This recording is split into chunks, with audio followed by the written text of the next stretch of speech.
आज हम देखेंगे defining member function outside the class कैसे करते हैं। तो अभी तक हमने देखा है कि क्लास को कैसे इनिशियलाइज करवाया जाता है और डाटा फंक्शंस क्या होते हैं, डाटा क्या होता है, इंटीजर कैसे इनिशियलाइज करवाए जाते हैं और मेंबर फंक्शंस क्या होते हैं।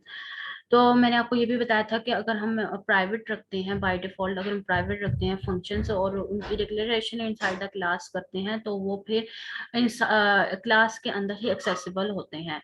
अगर मैं defining member function outside the class करूं तो इसका मतलब ये है कि वो कहीं पर भी प्रोग्राम में कहीं पर भी एक्सेसिबल होते हैं। अब इनके लिए मुझे एक ऑपरेटर का यूज करना पड़ता है जिसका नाम है रेजोल्यूशन ऑपरेटर।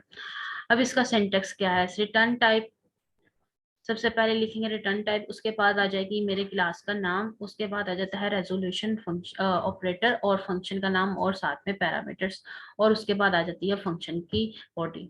अब ये कैसे करते हैं हम इसको देखते हैं प्रोग्राम में। यहाँ पर उसने कहा है write a class array that contains an array of integer to store 5 values, यानी कि एक क्लास आपने इनिशियलाइज करवानी जिसका नाम अरे हो, जो कि एक अरे ले इंटीजर्स की और 5 वैल्यूज को वो स्टोर करवाए। और इसके मेंबर फंक्शन कौन कौन से हैं वो भी उसने बताया है। फिल का फंक्शन, डिस्प्ले, मैक्स और मिन का। फिल का फंक्शन क्या करेगा, यूजर से वैल्यूज लेगा और अरे में स्टोर करवाएगा। डिस्प्ले का फंक्शन क्या करेगा, वैल्यूज अरे की जो वैल्यूज हमने स्टोर करवाई उसे डिस्प्ले करवाएगा। मैक्स का फंक्शन मैक्सिमम वैल्यू इन दी अरे गेट करेगा और उसे शो करवाएगा। और मिनिमम का फंक्शन मिनिमम वैल्यू लेगा अरे से और उसे शो करवाएगा। इसके अलावा यहाँ पर उसने कहा कि जितने भी मेंबर फंक्शन उनकी डेफिनेशन आपने आउटसाइड द क्लास डिक्लेयर करवानी है। हमने सबसे पहले लाइब्रेरीज डाली, क्लास लिखा, कीवर्ड लिखा और क्लास का नाम क्या है हमारा यहाँ पर अरे। और उसके बाद हमने यहाँ पर एक अरे इनिशियलाइज करवाई जो कि होगी मेरी प्राइवेट, उसका साइज क्या है 5। अब यहाँ पर मैं फंक्शंस अपने डिक्लेयर करवाने लगी हूँ और वो सारे क्या होंगे, public, void fill, void display, int max और int main. Void array, void मेरी इस फंक्शन की रिटर्न टाइप, अरे मेरी क्लास का नाम जो कि यहाँ पर गिवन है अरे, और फिल है यहाँ पर मेरे फंक्शन का नाम। फिल क्या करेगा, यहाँ पर यूजर से वैल्यू लेगा, मैं एक लूप चलाऊंगी 0 से 4 तक और मैं यूजर को कहूंगी वैल्यू एंटर करे और यूजर वैल्यू एंटर करेगा। उसके बाद वॉइड डिस्प्ले, वॉइड इसकी रिटर्न टाइप, अरे इस क्लास का नाम, ऑपरेटर लगाया और साथ में डिस्प्ले मैंने करवा दिया। यहाँ पर भी लूप चलेगा और यहाँ पर मैं सी आउट करवाऊंगी, जितनी भी वैल्यूज है मेरी प्रिंट करवाऊंगी अपनी आउटपुट स्क्रीन पर। उसके बाद मैक्सिमम का फंक्शन क्या करेगा, maximum value maximum value gate करेगा और उसे रिटर्न करवाएगा, रिटर्न एम। अब आप यहाँ पर देखें, फिल के फंक्शन में और डिस्प्ले के फंक्शन में कोई रिटर्न टाइप नहीं है। वो इसलिए क्योंकि ये फंक्शन सिर्फ और सिर्फ प्रिंटिंग के लिए या टेकिंग इनपुट के लिए यूज हो रहा है। बट यहाँ पर कोई ना कोई ऑपरेशन परफॉर्म हो रहा है और ये फंक्शन कोई ना कोई वैल्यू रिटर्न करवा रहा है, इसलिए यहाँ पर रिटर्न एम लिखा है। रिटर्न एम में मिनिमम मैक्सिमम वैल्यू होगी और इस वाले रिटर्न एम में मिनिमम वैल्यू जो कि हमें मिलेगी इस फंक्शन के थ्रू और अरे में जो भी हमने एंटर करवाया होगा। एट द एंड हम यहाँ पर वॉइड मेन यानी कि यहाँ पर मैं इंट मेन में अपने सारे के सारे फंक्शन डिक्लेयर करवाऊंगी और उसको डिस्प्ले करवाऊंगी अरे। और इसके साथ मैंने लिखा ARR जो कि कहलाता है इस क्लास का ऑब्जेक्ट। अरे मेरी क्लास का नाम है और ARR उसका ऑब्जेक्ट का नेम है। ARR डॉट फिल ये कॉलिंग के लिए है। मेरा पहले फिल का फंक्शन कॉल होगा, उसके बाद मैं एक मैसेज प्रिंट करवाऊंगी कि आपने ये वाले वैल्यूज एंटर करवाए हैं। ARR डॉट डिस्प्ले ये भी फंक्शन मेरा रन होगा। उसके बाद मैक्सिमम वैल्यू के लिए ARR dot max, ARR dot मिन, ये वही मेथड है जो मैंने आपको कल बताया था। बट इसमें आज हमने जो नई चीज देखी है वो ये है कि अगर हमने आउटसाइड द क्लास डिक्लेरेशन करनी हो तो हम किस तरह से करते हैं, हमें ये वाला ऑपरेटर यूज करना होता है और इस ऑपरेटर का नाम है रेजोल्यूशन ऑपरेटर।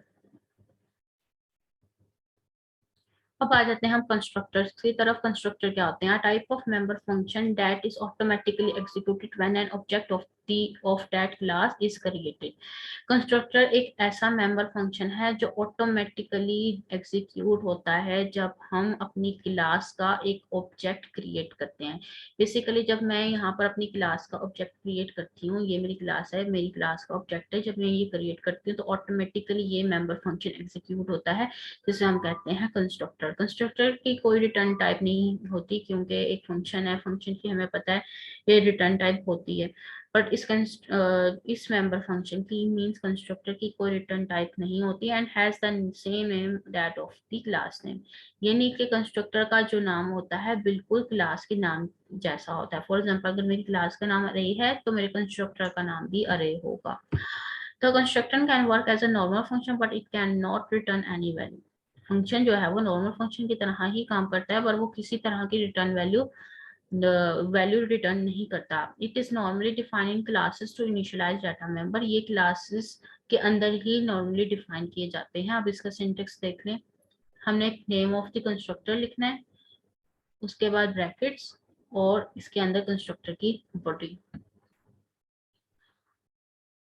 अब यहाँ पर एक एग्जांपल देख लेते हैं। Right a class that display a simple message on the screen whenever an object of that class is created. उसने कहा है कि आपने एक क्लास डिस्प्ले करनी है जो कि एक मैसेज स्क्रीन करे, कोई भी मैसेज स्क्रीन करे, और ये मैसेज तब आपको डिस्प्ले हो जब भी आप उस क्लास का ऑब्जेक्ट क्रिएट करेंगे। यानी कि जब हम इस क्लास का ऑब्जेक्ट क्रिएट करेंगे तभी हमें वो मैसेज शो होता हुआ नजर आएगा। तो सबसे पहले यहाँ पर लाइब्रेरी सेट की, यहाँ पर एक क्लास का कीवर्ड लिखा और हेलो नाम की क्लास क्रिएट की।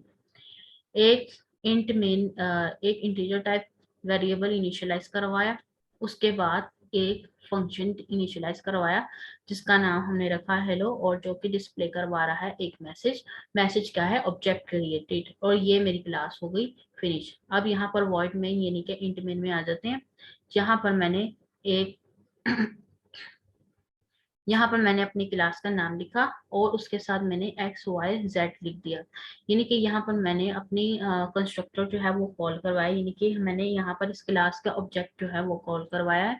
और जब ये कॉल होगा तो फौरन मुझे 3 ऑब्जेक्ट्स मैंने क्रिएट करवाए तो 3 बार मुझे ये मैसेज डिस्प्ले होगा कि योर मैसेज शो होगा ऑब्जेक्ट क्रिएटेड का। इसी तरह अब हम पढ़ते हैं पासिंग पैरामीटर्स टू कंस्ट्रक्टर्स। अगर मैंने अपने कंस्ट्रक्टर में किसी भी तरह का पैरामीटर पास करवाना हो, पैरामीटर्स होते हैं जो फंक्शंस को में पास करवाए जाते हैं, कोई ना कोई वैल्यू हो सकती है, किस तरह का करेक्टर हो सकता है, एक्सेट्रा एक्सेट्रा, जो कि हम लास्ट सेमेस्टर में भी देख चुके हैं। The method of passing parameter to constructor is same as passing the parameter to normal function. यानी कि जैसे हम नॉर्मली फंक्शंस में पैरामीटर पास करवाते हैं उसी तरह हम कंस्ट्रक्टर में भी पास करवाते हैं, वही मेथड है। बस डिफरेंस सिर्फ इतना है कि parameter are pass to the constructor when the object is declared. यानी कि हम तभी पास करवा सकते हैं कंस्ट्रक्टर में पैरामीटर जब हम उस क्लास का ऑब्जेक्ट क्रिएट करते हैं। Parameter are written in parenthesis along with the object name in the declaration statement. अभी हम इसका सिंटेक्स देख लेते हैं। सबसे पहले आएगा टाइप। टाइप में टाइप कौन सी है, इंट है, फ्लोट है, एक्सेट्रा एक्सेट्रा। ऑब्जेक्ट का नाम आ जाएगा और उसके बाद आ जाएगा पैरामीटर। लेट्स सपोज ये मेरा एक प्रोग्राम है, write a class that has marks and grade as data members. ठीक है, तो ये मेरे पास दो इंट टाइप दो मेरे पास वेरिएबल इनिशियलाइज होंगे, पहला होगा मार्क्स, दूसरा होगा ग्रेड। उसके बाद मैंने कंस्ट्रक्टर इनिशियलाइज करवाना है विद 2 पैरामीटर्स, जो 2 पैरामीटर ले initialises data member with in the class values and member function show display the values of the data. यानी कि मैंने यहाँ पर एक पैरामीटर कंस्ट्रक्टर इनिशियलाइज करवाना है जो कि 2 तरह के पैरामीटर्स लेगा। ठीक है, और उसके बाद create 2 objects and display the value, और 2 अलग ऑब्जेक्ट्स क्रिएट करूंगी और उनकी वैल्यू डिस्प्ले करवाऊंगी। फॉर एग्जाम्पल मैंने ये लाइब्रेरी सेट करवाई है और अपनी क्लास मैंने क्रिएट करवाई है जिसका नाम मैंने रखा है स्टूडेंट, जो कि 2 वेरिएबल्स लेगा, एक इंट टाइप का होगा जो कि मार्क्स स्टोर करवाएगा और एक चार्ट टाइप का होगा जो कि ग्रेड स्टोर करवाएगा। उसके बाद एक फंक्शन मैंने डिक्लेयर करवाया जिसका नाम है जिसका नाम है स्टूडेंट। स्टूडेंट आप देख सकते हैं, ये स्टूडेंट यहाँ पर कंस्ट्रक्टर है, वो इसलिए क्योंकि इसका नेम बिल्कुल एग्जैक्टली क्लास के नेम का जैसा है। उसके बाद ये दो पैरामीटर्स ले रहा है, पहला पैरामीटर है इंट, दूसरा है चार, और इन पैरामीटर्स को भी मैंने आगे से मजीद उनकी ऑब्जेक्ट्स बनाए हैं, जिसमें से एम जो है वो मार्क्स को इंडिकेट कर रहा है और जी जो है वो ग्रेड को इंडिकेट कर रहा है। ठीक है, उसके बाद हम क्लास में गए, मार्क्स एम और ग्रेड जी मैंने लिख दिया। एट दी एंड मैंने एक और फंक्शन इनिशियलाइज करवाया है जो कि शो का है। ये क्या करेगा, सिंपली मुझे रिजल्ट मार्क्स के और ग्रेड का शो करवाएगा। अब आ जाते हैं हम इंट मेन की तरफ। सबसे पहले मैंने अपने क्लास का नाम लिखा और यहाँ पर मैंने उसका एक ऑब्जेक्ट बनाया, एक ऑब्जेक्ट S1 लिखा, और यहाँ पर मैंने उससे दो वैल्यूज पास करवाई हैं। पहली वैल्यू इंट, चूंकि मेरे पास पहला जो कंस्ट्रक्टर में पैरामीटर है वो इंट टाइप का है, तो यहाँ पर मैंने इंट टाइप का नंबर दिया है। और दूसरा कंस्ट्रक्टर चार टाइप का है जो कि ग्रेड को स्टोर करवाने के लिए, तो मैंने यहाँ पर चार टाइप की वैल्यू दी है। सिमिलरली यहाँ पर मैंने एक और ऑब्जेक्ट बनाया है सेम इसी क्लास का, जो कि स्टूडेंट 2 को शो करवा रहा है।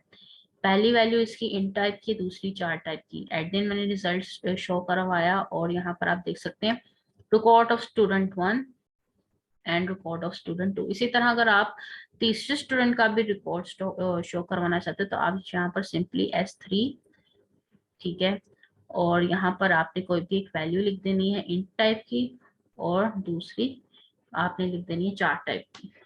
इस तरह से आप तीन स्टूडेंट्स का, इसी तरह चार का अगर कहा जाए, पांच का कहा जाए, तो आप अपना जो भी रिजल्ट है उतने ऑब्जेक्ट्स क्रिएट करके शो करवा सकते हैं।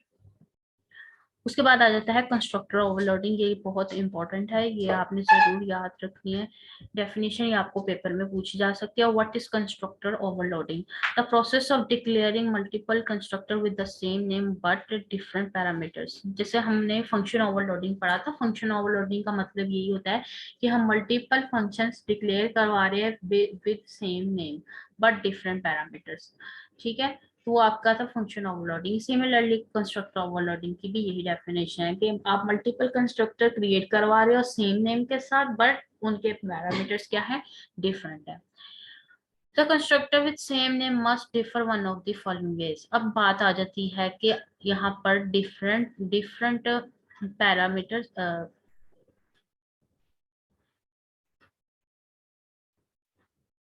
डिफरेंट पैरामीटर्स का क्या मतलब है, या फिर उन्होंने यहाँ पर कंडीशंस बताई हैं कि constructed with same name must differ in one of the following veg. उन्होंने कहा चलो ठीक है, आपका जो कंस्ट्रक्टर है वो सेम नेम का हो गया, बट इसके अलावा इसमें और क्या चीजें हो सकती हैं जो आपके कंस्ट्रक्टर ओवरलोडिंग की वजह हो सकती है?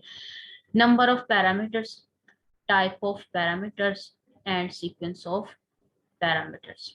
ठीक है, नंबर ऑफ पैरामीटर्स का मतलब क्या है? फॉर एग्जांपल मेरे कंस्ट्रक्टर का, पहले कंस्ट्रक्टर का नाम है ग्रेड, ठीक है, और ग्रेड A B C ले रहा है। इसी तरह मेरा एक और कंस्ट्रक्टर है, उसका नाम है ग्रेड, वो ले रहा है AC। यानी कि यहाँ पर नंबर ऑफ पैरामीटर्स कितने हैं, तीन। यहाँ पर नंबर ऑफ पैरामीटर्स कितने हैं, दो। नंबर ऑफ पैरामीटर्स चेंज है। दूसरी चीज type of parameter. Type of parameter for example this is, ये इन टाइप का है, ये भी इन टाइप का है, और ये भी इंट। ये फ्लोट है और ये भी फ्लोट है। डिफरेंट डिफरेंट है। इसके अलावा sequence of parameter, for example मेरे पास एक ये है ग्रेड और एक ये मेरे पास कंस्ट्रक्टर है ग्रेड नाम का। अगर मैंने यहाँ पर A और C इनिशियलाइज करवाया और यहाँ पर मैंने C और A इनिशियलाइज करवाया, this is also consider as different parameters. ठीक है, यानी कि अगर आपके पास सीक्वेंस चेंज है तो ये भी आपके as a different parameters consider किए जाते हैं। लेट्स सपोज मेरे पास उसने कहा write a class that has num and ch as data members. A constructor with no parameter initializes num to 0 and ch to x. A constructor with two parameters initializes data members with the given values and member function show display the value। यानी कि उसने कहा है कि एक constructor है जो जिसमें पैरामीटर्स नहीं होंगे, जो कि पैरामीटर नहीं लेगा। इसके अलावा एक कंस्ट्रक्टर है जो कि दो पैरामीटर्स इनिशियलाइज करवा रहा है एज अ डाटा मेंबर। अब इसको देखते हैं कि ये काम आपने कैसे करना है। और एट देन उसने कहा है कि आपने शो करवाना है, डिस्प्ले करवाना है वैल्यूज, डाटा मेंबर की वैल्यूज को डिस्प्ले करवाना है। सबसे पहले उसने क्लास इनिशियलाइज करवाई है, उसका नाम ओवर लिखा है। दो उसने कहा था यहाँ पर आपने इनिशियलाइज करवाना है डाटा मेंबर, पहला है नम टाइप का, दूसरा है चार नम और सी एच चार, नम इंट टाइप का, सी एच जो है वो चार टाइप। अब यहाँ पर हमने एक फंक्शन बनाया है जिसका नाम है ओवर। अब ये फंक्शन असल में क्या है, कंस्ट्रक्टर है, क्योंकि इसका नाम और इस क्लास का नाम सेम है। अब ये कोई पैरामीटर नहीं ले रहा, ठीक है। अब यहाँ पर चूंकि ये कोई पैरामीटर नहीं ले रहा तो उसने यहाँ पे क्या कहा है, function a constructor with no parameter initialises num to zero, यानी कि हमने इनिशियलाइज करवाएंगे नम और वो उसको रखेगा जीरो, और सी एच टू एक्स और सी एच को वो रखेगा एज अ एक्स। इसी तरह उसने कहा था कि एक और कंस्ट्रक्टर आपने बनाना है with two parameter initialises the data member with the given values. अब यहाँ पर आपने एक और इसी नाम का बनाया है फंक्शन, एक और कंस्ट्रक्टर बनाया है। क्योंकि दोनों कंस्ट्रक्टर के नाम सेम हो गए तो यहाँ पर आएगा कंस्ट्रक्टर ओवरलोडिंग। कंस्ट्रक्टर ओवरलोडिंग एक इंट टाइप का, दूसरा चार टाइप का, ये दो पैरामीटर्स ले रहा है। उसके बाद यहाँ पर वैल्यूज जाएंगी नम एन और सी एच सी।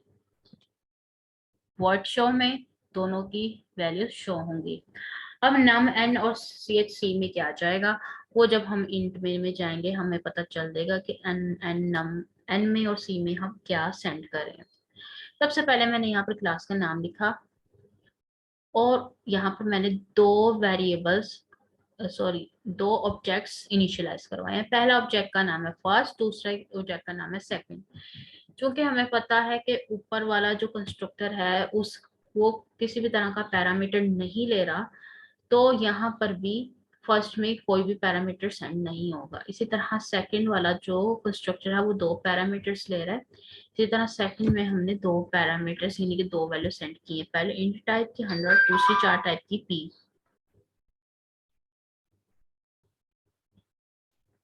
तो हमने यहाँ पर सी आउट करवाया कंटेंट्स ऑफ फर्स्ट और कंटेंट्स ऑफ सेकंड।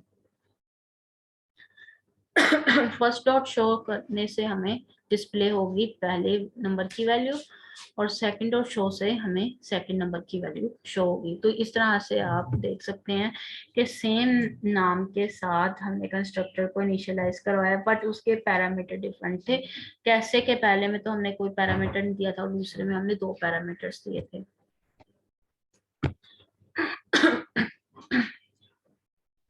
अब आ जाता है default copy constructor. Copy constructor क्या होता है, कॉपी के नाम से ही समझ में आ रहा है कि जो कंस्ट्रक्टर है सेम उसी का जो और एक कंस्ट्रक्टर है जिसका जब हम उसका ऑब्जेक्ट इनिशियलाइज करवाते हैं वो भी उसी नाम का हो, सेम उसी नाम का हो, उसे हम कहते हैं default copy constructor. For example मेरे कंस्ट्रक्टर का नाम अगर टाइम है, फॉर एग्जांपल मेरे कंस्ट्रक्टर टाइम है और मैं उसका एक ऑब्जेक्ट इनिशियलाइज करवाने लगी हूँ और उसके ऑब्जेक्ट का भी नाम सेम एग्जैक्टली मैंने टाइम ही रखा है, दोनों के नाम सेम हो गए, तो इसे हम कहेंगे कॉपी कंस्ट्रक्टर। यानी क्या, type of constructor that used to initialise an object with another object of the same type is called copying constructor. It is default copying constructor. ये इसका नाम डिफॉल्ट इसीलिए है क्योंकि ये बाय डिफॉल्ट खुद ही इनिशियलाइज किया जाता है क्लास में, यानी कि यूजर को इस कंस्ट्रक्टर को राइट करने की जरूरत नहीं होती। It accepts a single object of the same type as parameter. The parameter for default copy constructor can be give the parenthesis using assignment operator. Basically इसका मतलब ये है कि यूजर अगर इसको डिफाइन ना भी करे तब भी ये ऑटोमेटिकली बिल्ड इन होता है डिफॉल्ट कॉपी कंस्ट्रक्टर। बट अगर आप खुद उसको लिखना चाहते हो, खुद बनाना चाहते हो, तो सिंटेक्स इसका बिल्कुल सिंपल और इजी है। आपने क्या करना है, क्लास का नाम लिखना है, ऑब्जेक्ट का नाम लिखना है और पैरामीटर्स आपने लिखने हैं, या फिर क्लास का नाम लिखना है, ऑब्जेक्ट क्लास की जो ऑब्जेक्ट है उसका नाम लिखना है, और इक्वल के बाद आपने पैरामीटर्स डालने। दो तरीके हैं। फॉर एग्जांपल अगर आपकी क्लास का नाम है टाइम और आपने उसके ऑब्जेक्ट का नाम भी टाइम ही रखा है और यहाँ पर आप लिख देते हो इंट एस, तो ये आपका जो है कॉपी कंस्ट्रक्टर है, क्योंकि आपने क्लास का नाम और उसका जो ऑब्जेक्ट बनाया उसका नाम बिल्कुल सेम रखा है। जैसा कि अगर आप यहाँ पर देखें इंटर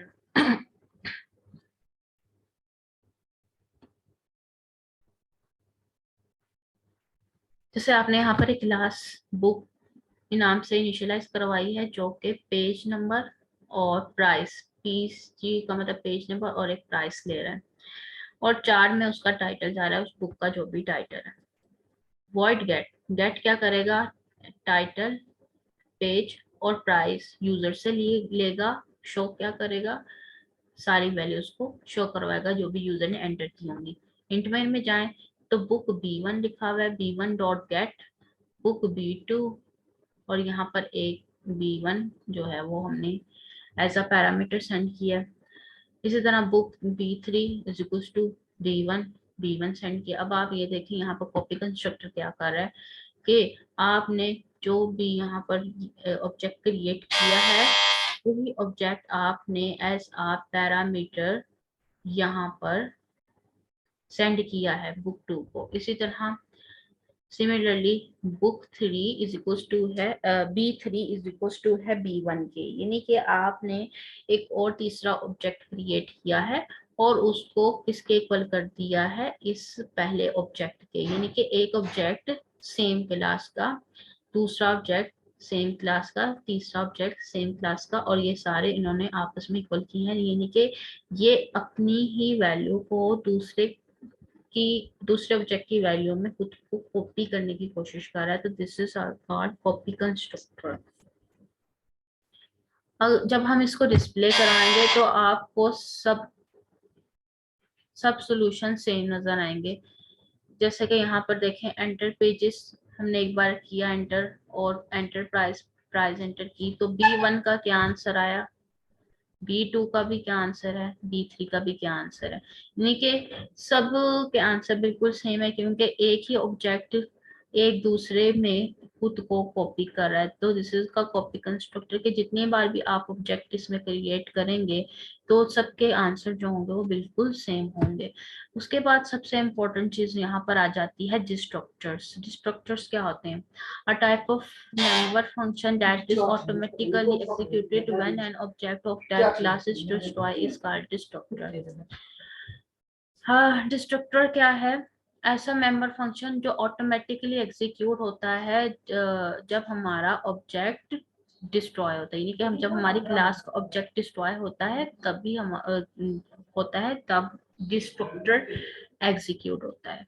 यानी कि जब हमारी क्लास का ऑब्जेक्ट क्रिएट होता है, व्हेन और class object create then constructor execute. ठीक है, ठीक है। दूसरी चीज ये तो हो गया कंस्ट्रक्टर। अब डिस्ट्रक्टर क्या है, इट एग्जीक्यूट्स व्हेन और क्लास ऑब्जेक्ट डिस्ट्रॉय, यानी कि जब हमारा एग्जीक्यूट होगा तब वो होगा हमारा कंस्ट्रक्टर, जब हमारा क्लास का ऑब्जेक्ट एग्जीक्यूट होगा तब वो होगा हमारा कंस्ट्रक्टर, और जब हमारा क्लास का ऑब्जेक्ट डिस्ट्रॉय हो जाएगा तो हमारा क्या बन जाएगा, डिस्ट्रक्टर। सिंपल। तो ये ऑटोमेटिकली एग्जीक्यूट होता है। डिस्ट्रक्टर एक ऐसा फंक्शन है जिसकी कोई रिटर्न टाइप नहीं होती और इसका नाम भी बिल्कुल क्लास के नाम के जैसा ही सेम होता है। ठीक है। अब ना ये किसी तरह का पैरामीटर एक्सेप्ट करता है। अगर मैंने फॉर एग्जांपल ये तो है ऑटोमेटिकली बाय डिफॉल्ट एग्जीक्यूट होता है, बट अगर मैं खुद करना चाहती हूँ तो इसका सिंटेक्स क्या होगा, निगेशन नेम यानी कि यहाँ पर मेरे क्लास का यानी कि डिस्ट्रक्टर का नाम आ जाएगा, उसके बाद बॉडी में आ जाएगी डिस्ट्रक्टर की बॉडी, यानी कि जो भी मैंने यहाँ पर लिखा होगा वो मैं यहाँ पर जो भी डिस्ट्रॉय में करवाना चाह रही हूँ मैं यहाँ पर लिख दूंगी, मैसेज जो भी प्रिंट करवाना चाह रही हूँ यहाँ पर करवा दूंगी। फॉर एग्जाम्पल यहाँ पे कि यहाँ एग्जाम्पल में देखें, मैंने लाइब्रेरीज इनिशियलाइज करवाई है, ठीक है, एक क्लास इनिशियलाइज करवाई है जिसका नाम मैंने लिखा टेस्ट, उसके बाद मैंने यहाँ पर लिखा प्राइवेट प्राइवेट इंट एन, यानी कि मैंने एक इंट टाइप का एक वेरिएबल इनिशियलाइज करवाया है और यहाँ पर मैंने एक कंस्ट्रक्टर इनिशियलाइज करवाया है, कंस्ट्रक्टर जो कि फंक्शन है, सेम उसका नेम किससे मिल रहा है, क्लास से मिल रहा है, तो दिस इज यहाँ कंस्ट्रक्टर। यहाँ पर ये जो क्लास है, सॉरी ये जो क्लास का नाम मैंने लिखा है ये कंस्ट्रक्टर है।